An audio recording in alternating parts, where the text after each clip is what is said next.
कहानी की शुरुआत एक बेहद ही खतरनाक जंगल से होती है, जहां हमारा मेन कैरेक्टर लियो अपने खोए हुए बेटे की तलाश में पूरे जंगल में भटक रहा था। तभी अचानक उसे पास से किसी की चीख सुनाई दी। जैसे ही वो बंदूक उठाकर आवाज की तरफ बढ़ा, तभी उसे सामने कुछ भालू के बच्चे दिखाई दिए। इससे पहले कि वो खतरे को भांप पाता, तभी अचानक पीछे से एक विशाल भालू पूरी रफ्तार से उस पर टूट पड़ा। उसने अपने खतरनाक जबड़ों से उसकी पीठ को फाड़ने की कोशिश की, लेकिन जब इसका कोई असर नहीं हुआ तो वो अपने विशाल पंजों से लियो को बेरहमी से नोचने लगा। दर्द से तड़पता लियो जोर जोर से चीखने लगा, लेकिन वह खूंखार जानवर उसे छोड़ने के बजाय बेरहमी से जमीन पर पटकता रहा। कुछ ही सेकंड में लियो की हालत इतनी खराब हो गई कि वो ठीक से हिल भी नहीं सका। तभी भालू ने अपना भारी पंजा उसके सिर पर रख दिया, लेकिन लियो फिर भी बिल्कुल शांत पड़ा रहा, क्योंकि वह जानता था कि जरा सी भी हलचल उसकी जान ले सकती है। थोड़ी देर बाद भालू उसे मरा समझकर वहां से चला गया। इसी मौके का फायदा उठाकर लियो ने कांपते हाथों से बंदूक उठाई और वापस मुड़ते भालू पर गोली चला दी। लेकिन गोली लगते ही भालू और ज्यादा भड़क गया। उसने पलटकर अपने पंजों से लियो के गले को चीर दिया और एक ही झटके में उसने अपने खतरनाक जबड़ों से उसके कंधे को फाड़ डाला। हालांकि गोली लगने की वजह से भालू भी अब कमजोर पड़ने लगा था, इसलिए मौका देखते ही लियो ने तुरंत अपना चाकू निकाला और जैसे ही भालू उसकी तरफ बढ़ा, तभी उसने पूरी ताकत से उस पर हमला कर दिया। लगातार हुए हमलों से अचानक भालू कमजोर पड़ गया और अगले ही पल दोनों तेजी से ढलान से लुढ़कते हुए नीचे जा गिरे और करीब 400 किलो वजनी वो भालू आखिरकार सीधे लियो के ऊपर आकर मारा गया। कई घंटे दर्द में पड़े रहने के बाद लियो किसी तरह रेंगते हुए अपने कैंप तक पहुंचा और काम आने वाला सारा सामान इकट्ठा कर लिया। इसके बाद वह भालू की खाल पहनकर एक सड़ चुकी भैंस की लाश के पास पहुंचा। फिर उसने उसकी हड्डी तोड़ी और अंदर का बचा हुआ मांस खाने लगा। भले ही मांस बुरी तरह सड़ चुका था, लेकिन जिंदा रहने के लिए उसके पास और कोई रास्ता नहीं बचा था। इसी तरह रेंगते हुए लियो नदी किनारे पहुंचा और अपनी बोतल भरकर पानी पीने लगा, लेकिन गहरे जख्म की वजह से पानी गले से बाहर बहने लगा। वह जानता था कि बिना खाने के कुछ दिन जिंदा रहा जा सकता है, लेकिन बिना पानी के ज्यादा देर टिक पाना नामुमकिन है। इसीलिए उसने तुरंत सूखी घास इकट्ठा की। फिर उसने बारूद निकालकर उसका थोड़ा हिस्सा अपने जख्म पर लगाया, जबकि बाकी बारूद घास पर डाल दी। इसके बाद उसने पत्थरों को रगड़कर किसी तरह आग जलाई और कांपते हाथों से जलती हुई लौ को धीरे धीरे अपने गले के जख्म के करीब ले आया।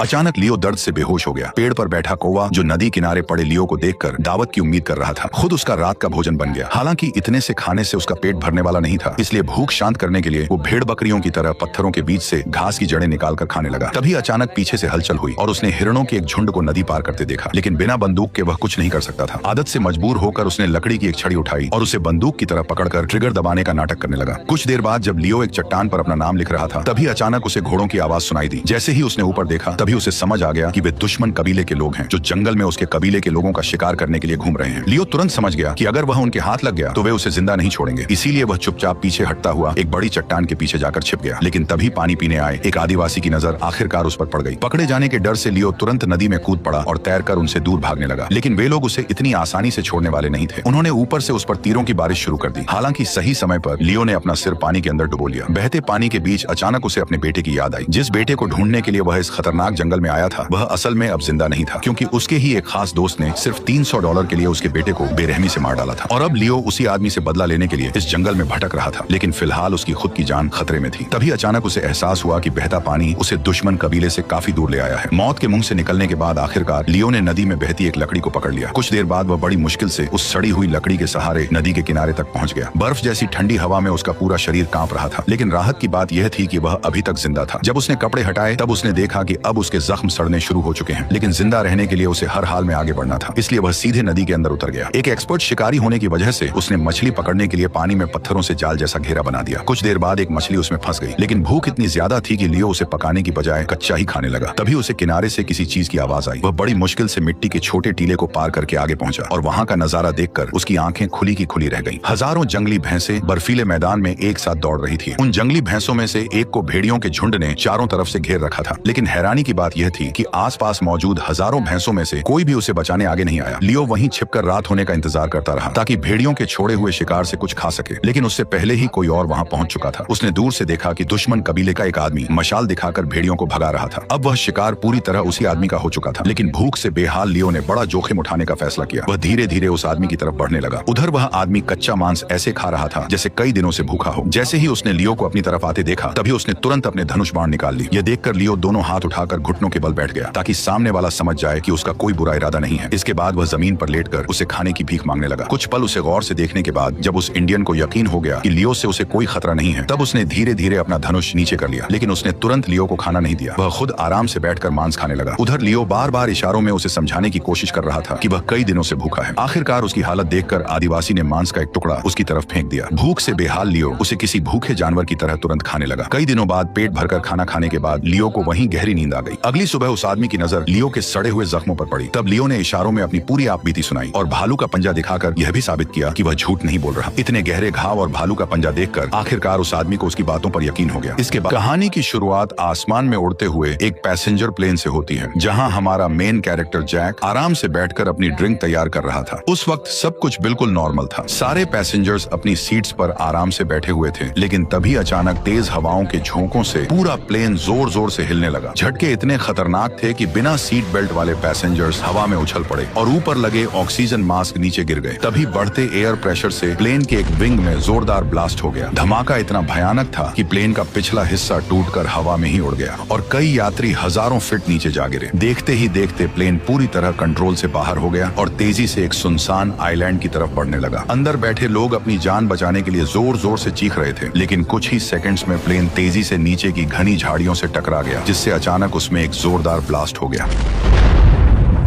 जब जैक की आंखें खुली तब उसने खुद को एक घने जंगल में पाया। घबराकर वह तुरंत बाहर की तरफ भागा। तभी उसे एहसास हुआ कि वह एक सुनसान टापू पर फंसा हुआ है। इसी दौरान उसे दूर से इंसानों की दर्दनाक चीखें सुनाई दी। जैक बिना देर किए आवाज की तरफ दौड़ पड़ा। वहाँ का मंजर पूरी तरह तबाही में बदल चुका था। हर तरफ घायल लोग पड़े थे और चीख पुकार मची हुई थी। जैक उस विमान में मौजूद इकलौता डॉक्टर था, इसलिए वह तुरंत लोगों की जान बचाने में जुट गया। लेकिन तभी एक डरावनी आवाज ने उसका ध्यान अपनी तरफ खींच लिया। उसने देखा कि विमान का टूटा हुआ पंखा कभी भी नीचे फंसी एक प्रेग्नेंट लड़की के ऊपर गिर सकता है। जैसे ही जैक ने खतरा देखा, वह तुरंत उसकी तरफ दौड़ पड़ा और पंखे के गिरने से पहले उसे बचा लिया। लेकिन अगले ही पल पंखा जमीन से जा टकराया और एक भयानक विस्फोट हो गया।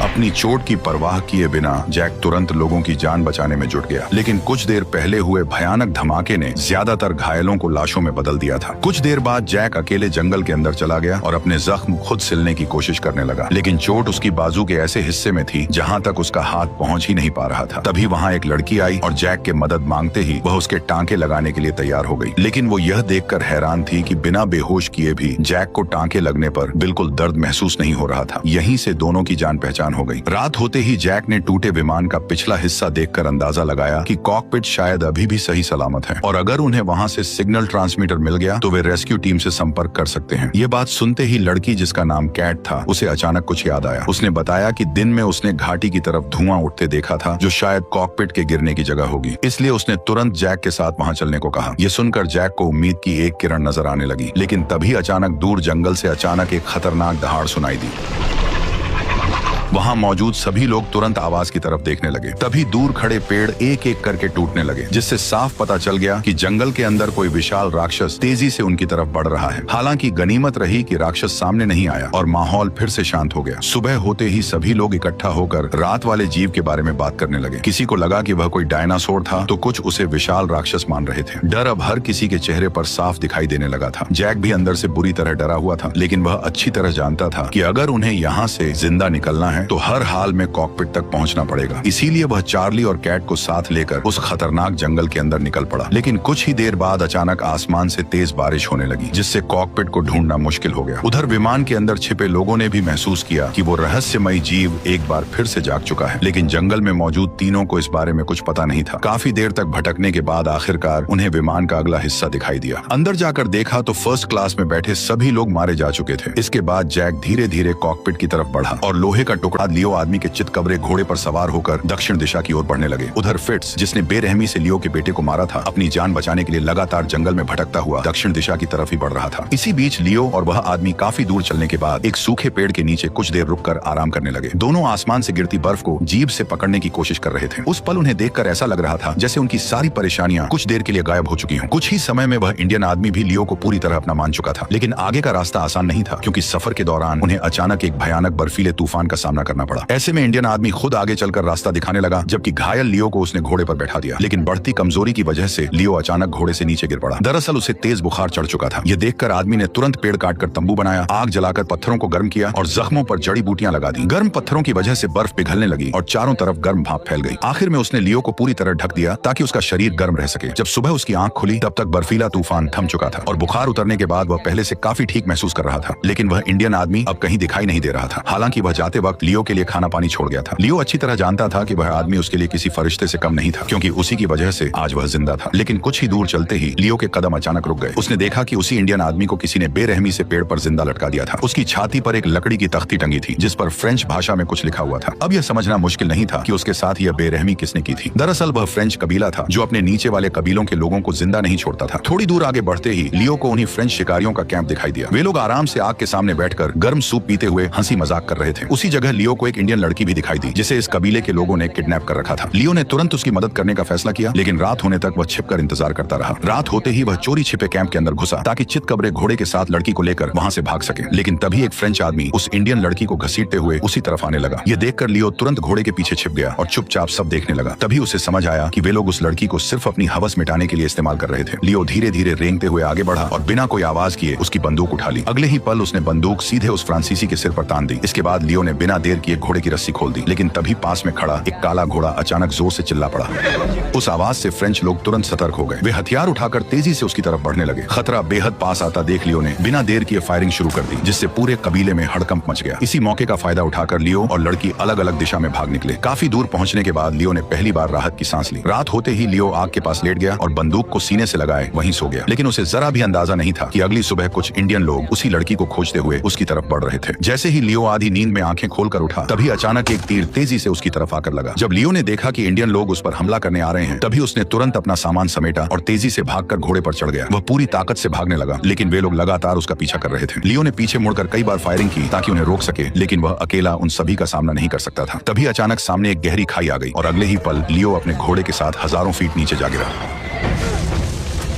हालांकि घोड़े की वजह से वह किसी तरह बच गया, लेकिन अब वह चितकबरा घोड़ा आगे चलने लायक नहीं बचा था। ऊपर से बर्फीला तूफान लगातार और तेज होता जा रहा था। लियो समझ चुका था कि अगर उसे जल्द कोई छुपने की जगह नहीं मिली तो वह ठंड से मारा जाएगा। मजबूरी में उसने घोड़े का पेट चीरा और उसके सारे अंग बाहर निकाल दिए। इसके बाद उसने अपने भीगे हुए कपड़े उतार दिए और खुद को बचाने के लिए घोड़े के पेट के अंदर घुस गया। क्योंकि मरे हुए घोड़े के शरीर में अभी थोड़ी गर्मी बाकी थी, इसलिए जिंदा रहने के लिए लियो को यह दर्दनाक तरीका अपनाना पड़ा। आखिरकार ठंड से कांपते हुए वो सो गया। अगली सुबह मौसम के साफ होते ही लियो की आंखें खुल गईं। हालांकि वह अब भी घोड़े के पेट के अंदर पड़ा था, जिसके ऊपर बर्फ की मोटी परत जम चुकी थी। इसके बाद उसने बड़ी मुश्किल से पेट फाड़कर अपना सिर बाहर निकाला। ताजी हवा में गहरी सांस लेते हुए लियो किसी तरह बाहर निकल आया। उसने सावधानी से चारों तरफ नजर दौड़ाई और जल्दी से अपने कपड़े पहन लिए। जाते जाते उसने अपने घोड़े की तरफ देखा और उसे चुपचाप थैंक यू कहकर वहां से निकल गया। चारों तरफ फैले विशाल बर्फीले मैदान और आसमान छूते पहाड़ों के बीच लियो एक छोटे से काले धब्बे जैसा नजर आ रहा था। रात होते ही वो एक पत्थर की दरार में सिकुड़ कर बैठ गया और खुद को बार बार यही याद दिलाने लगा कि फिट्स ने उसके बेटे को मारा है। दूसरी तरफ किले में लियो के कबीले वालों ने पकड़े गए फ्रेंच आदमी से पूछताछ शुरू कर दी। उन्होंने उससे पूछा कि क्या उनके कबीले ने उनके किसी आदमी को बंदी बना रखा है, लेकिन वह घबराते हुए बार बार यही कहता रहा कि उन्होंने ऐसा कुछ नहीं किया। हालांकि उन्होंने एक इंडियन लड़की को पकड़ रखा था। लेकिन तभी एक घायल आदमी वहां आया जो भालू की खाल पहने हुए था। उसने बताया कि उसी आदमी ने कबीले पर हमला किया और लड़की को घोड़े के साथ लेकर दक्षिण दिशा की तरफ भाग निकला। यह सुनते ही कबीले वालों के मन में कोई शक नहीं रहा। उन्हें पूरा यकीन हो गया कि वो लियो ही था जो अब भी जिंदा था। इसलिए वे बिना देर किए पूरे कबीले के साथ उसकी तलाश में निकल पड़े। ढूंढते ढूंढते दिन से रात हो गई, लेकिन वे लगातार उसकी तलाश में लगे रहे। इस घने अंधेरे में मशालों की रोशनी दूर तक साफ दिखाई दे रही थी। तभी अचानक रात के सन्नाटे में एक तेज गोली की आवाज गूंज उठी। सभी लोग तुरंत सतर्क हो गए और धीरे धीरे उस आवाज की तरफ बढ़ने लगे। अंधेरे में दूर एक साया भी उनकी ओर आता हुआ दिखाई दिया।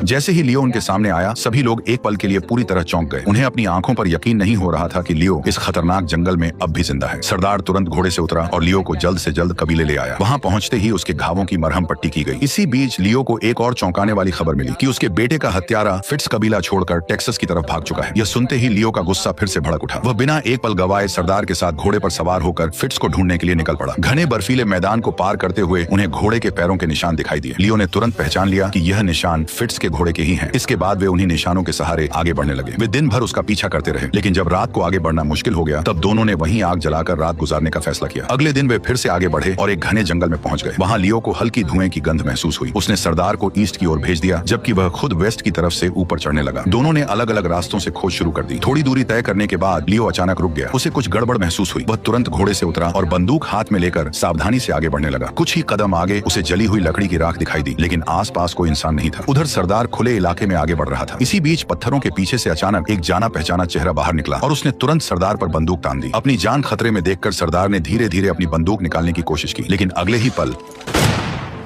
जैसे ही गोली की आवाज गूंजी, लियो तेजी से घोड़े पर सवार होकर सरदार की तरफ भागा, लेकिन जब तक वह वहां पहुंचा तब सरदार बर्फ पर मरा पड़ा था और गोली ने उसकी खोपड़ी के चिथड़े कर दिए थे। उसी समय दूर से जोरदार धमाके की आवाज आई और लियो ने देखा कि बर्फ का एक बड़ा हिस्सा नीचे खिसक रहा था। इस नजारे को देखकर उसे समझ आ गया कि फिट्ज किस ओर भागा होगा। फिर वह सरदार के बॉडी को साथ लेकर पहाड़ की ओर बढ़ने लगा। कुछ दूरी पर एक घाटी पर पहुंचकर उसने एक पेड़ की टहनी काटी और आगे बढ़ता रहा। अब वह पूरी तरह खुले और खाली बर्फीले इलाके में था जहां छिपने की कोई जगह नहीं थी। तभी अचानक फिट्ज ने उस पर बंदूक तान दी। लियो को गिरते देख फिट्ज तेजी से घोड़े पर सवार होकर वहां पहुंचा। जब उसने करीब जाकर जांच की तो उसे सिर्फ एक टहनी बंधी हुई मिली। तभी उसे समझ आया कि उसने जिसे गोली मारी थी वह लियो नहीं बल्कि सरदार था। गोली लगने के बाद फिट्ज किसी तरह अपनी जान बचाकर जंगल की ओर भागने लगा। लियो गुस्से में दहाड़ते हुए बंदूक लेकर उसके पीछे दौड़ पड़ा। थोड़ी ही देर में फिट्ज अचानक कहीं ओझल हो गया, लेकिन इस बार लियो उसे इतनी आसानी से छोड़ने वाला नहीं था। वो सावधानी से आगे बढ़ते हुए एक घने जंगल में पहुंच गया। उधर फिट्ज पास ही एक पेड़ के पीछे छिपा हुआ था और गोली चलाने का सही मौका ढूंढ रहा था। हालांकि घने कोहरे की वजह से सब कुछ धुंधला दिख रहा था, लेकिन फिर भी फिट्ज लियो से छुप नहीं सका। अगले ही पल उसने पीछे से हमला करने की कोशिश की, लेकिन लियो किसी तरह बच गया। निशाना चूकते ही फिट्ज अपनी जान बचाकर भागने लगा। उसी समय लियो ने उस पर बंदूक तान दी। अचानक उसकी गोली भी मिस हो गई, जिससे दोनों के बीच जानलेवा दौड़ शुरू हो गई। फिट्ज जान बचाने के लिए ऊंचाई की तरफ चढ़ने लगा, लेकिन लियो आज उसे छोड़ने के मूड में नहीं था। तभी अचानक भागते भागते फिट्ज का पैर फिसला और वह नीचे जा गिरा और पीछे से लियो भी फिसलते हुए करीब आ गया। घायल फिट्ज अब समझ चुका था कि भागना बेकार है, क्योंकि चाहे वह कहीं भी जाए लियो अब उसका पीछा नहीं छोड़ेगा। कुछ ही देर में दोनों आमने सामने आ गए। फिट्ज ने अपनी गलती समझाने की कोशिश की, लेकिन लियो का जवाब साफ था कि तुमने मेरे बेटे को मारा है, इसलिए अब तुम जिंदा नहीं बचोगे। ये सुनकर फिट्ज ने कहा कि मुझे जान दो, बदले में मैं तुम्हें $300 में से $150 दे दूंगा। ये सुनते ही लियो का गुस्सा और भड़क गया। वह कुल्हाड़ी लेकर उस पर टूट पड़ा और एक ही बार में फिट्ज की उंगलियां काट दी। दर्द से तड़पते हुए फिट्ज ने तुरंत चाकू निकाल लिया। जैसे ही वह वार करने वाला था, लियो ने फुर्ती से उसका गला दबोच लिया, लेकिन फिट्ज ने उसी पल मौका पाकर चाकू उसकी जांघ में घोंप दिया। तेज दर्द से लियो की पकड़ ढीली पड़ गई और फिट्ज ने उसे जमीन पर पटक दिया। अब वह पलटकर चाकू उसकी आंखों में छेदने ही वाला था कि तभी लियो ने बची खुची ताकत लगाकर उसका हाथ पकड़ लिया और चाकू छीनकर सीधे उसके ही पेट में घोंप दिया। हालांकि फिट्ज अब भी नहीं रुका। उसने जोरदार लात मारकर लियो को पीछे धकेला और उसी चाकू से उसके हाथ पर वार कर दिया। दर्द के बीच लियो ने फिर कुल्हाड़ी से जवाबी हमला किया और उसे घायल कर दिया। इसके बाद वह चाकू लेकर उसकी तरफ बढ़ा और पैर पर वार करते हुए उसका गला दबोच लिया। जब फिट्ज को लगा कि उसका मरना तय है, तभी उसने कहा कि मुझे मारने से तुम्हें क्या मिलेगा? क्या इससे तुम्हारा बेटा वापस आ जाएगा? फिट्ज की बातें सुनकर लियो की आंखों में एक खालीपन सा छा गया। तभी उसे सामने से घोड़ों की आवाजें सुनाई दी और नदी के उस पार कुछ इंडियन लोग उनकी तरफ बढ़ते दिखाई दिए। उन्हें देखकर लियो को अपनी मरी हुई पत्नी का वह सपना याद आ गया जो उसने पहले देखा था। उसी पल उसे जैसे सब कुछ समझ आ गया। उसने तुरंत फिट्ज को पकड़कर सीधे नदी में फेंक दिया, लेकिन इंडियन लोगों ने उसे बहने नहीं दिया, बल्कि तुरंत पकड़कर किनारे पर खींच लिया। फिट्ज की दर्द भरी चीखों के बीच कबीले के मुखिया ने उसे वहीं खत्म कर दिया। इसके बाद पूरा कबीला नदी पार करके लियो के सामने आ गया, लेकिन उन्होंने उसे कोई नुकसान नहीं पहुंचाया, क्योंकि जिस लड़की को लियो ने पहले बचाया था वही उस मुखिया की बेटी थी। अब लियो के मन में कोई बदला नहीं बचा था, लेकिन अब वह पूरी तरह उलझन में था कि आगे वह यहाँ अकेला क्या करेगा। तभी उसे अपनी पत्नी दिखाई दी जो उसके सामने खड़ी मुस्कुरा रही थी। उस मुस्कान को देखकर लियो को समझ आ गया कि उसका सफर यहीं खत्म हो चुका है। ठीक उसी तरह जैसे जसकीरत आखिरी पल में मुड़कर कैमरे की तरफ देखता है, बिल्कुल वैसे ही लियो भी आखिरी बार कैमरे की तरफ देखता है और सभी से अलविदा ले लेता है। जिंदगी भले थोड़ी सताई मिले, लेकिन रील बनाने वाली लुगाई ना मिले। प्रदेश में जिला है धार जिले में गांव पड़ता है गोदी शंकर गांव में एक मसाला व्यापारी रहते हैं जिनका नाम होता है देवकृष्ण की 9 साल पहले प्रियंका से शादी होती है। दोनों के बीच सब कुछ बड़ा चला था, लेकिन अचानक से 2020 में प्रियंका का जो रवैया है वो देवकृष्ण के प्रति बदल जाता है। प्रियंका देवकृष्ण से अक्सर कहती है कि तुम तो काले हो, तुम मुझे समय नहीं देते हो, तुम मुझे घुमाने के लिए कहीं नहीं ले जाते हो और मैं तो तुमसे बेटर डिजर्व करती हूं। क्योंकि प्रियंका को सोशल मीडिया पर रील बनाने का नशा चढ़ जाता है और सोशल मीडिया के माध्यम से ही प्रियंका की मुलाकात कमलेश से होती है और यही वजह होती है देवकृष्ण और प्रियंका के घर में आपसी कलह की वजह। प्यार इस तरीके से परवान चढ़ता है कि देवकृष्ण अवैध संबंधों की बलि चढ़ जाते हैं। बात 7 अप्रैल की है, तकरीबन रात 11 बजे होते हैं। प्रियंका ने अपने प्रेमी कमलेश के साथ मिलकर देवकृष्ण की हत्या कर दी। देवकृष्ण की हत्या की सुपारी 1 लाख रुपए में कमलेश और प्रियंका ने मिलकर किसी अन्य कमलेश के साथी को दी थी, जो दोनों मिलकर 7 अप्रैल को एक धारदार हथियार से देवकृष्ण की हत्या कर देते हैं। अगले 36 घंटों में पुलिस मामले का खुलासा कर देती है और प्रियंका को गिरफ्तार कर लेती है। कमलेश को भी गिरफ्तार कर लेती है, लेकिन जो अन्य साथी था जिसने हत्या की थी वो अभी भी फरार है। देर से आने के लिए चाहता हूँ माफी। और आज हम इस छोटे वीडियो में सिखाने वाले हैं और बताने वाले हैं कि आप अपने इस छोटे से मोबाइल में धुरंधर मूवी को कैसे देखेंगे। सबसे पहले सभी दोस्तों यह मूवी अभी से आने के लिए चल रही है और आज हम इस छोटे वीडियो में सिखाने क्या है बताने वाले हैं आप अपने इस वजह से लोग इतना कैसे क्रिएटर है जितने भी दोस्तों यह मूवी अभी इतनी ट्रेंडिंग में चल रही है, इतना विवाद का कारण बनी हुई है, तो क्या है सोचे डिसाइड कर लेना क्या गलत है, क्या सही है, क्या सही है, क्या गलत है। क्रिएटर है, मैं आपको बताता हूं, सब लोग बता रहे हैं ये है वो है पॉलिटिक्स। आप नहीं, आपके यार दोस्त आप सोचे डिसाइड कर लेना क्या गलत है, क्या सही है, क्या सही है, क्या गलत है, सब बताऊंगा डिटेल से बारी-बारी से। अगर आप कोई ट्रिक फॉलो ना कर पाए तो डिस्क्रिप्शन लिंक आप नहीं, आपके यार जाके आप बताना ये ट्रिक आप वहां से बड़े आसानी से सब चीज बताऊंगा डिटेल से बारी-बारी से। अगर आप कोई ट्रिक फॉलो ना कर पाए तो डिस्क्रिप्शन लिंक पर वीडियो को प्रत्येक पार्ट में जाके मैं आपको बताता हूं किस तरीके से आप धुरंधर वहां से बड़े आसानी से उनको डाउनलोड और देख ही नहीं सकते, आप अपने मोबाइल में डाउनलोड भी कर सकते हैं। वीडियो को प्रत्येक पार्ट को देखना मैं आपको बताता हूं किस तरीके से आप चाहता हूं देखिए और आज हम इस छोटे वीडियो में सिखाने और देख ही नहीं सकते, आप अपने मोबाइल में डाउनलोड भी कर सकते हैं। आगे अपने मोबाइल को कैसे देखेंगे, क्योंकि दोस्तों ये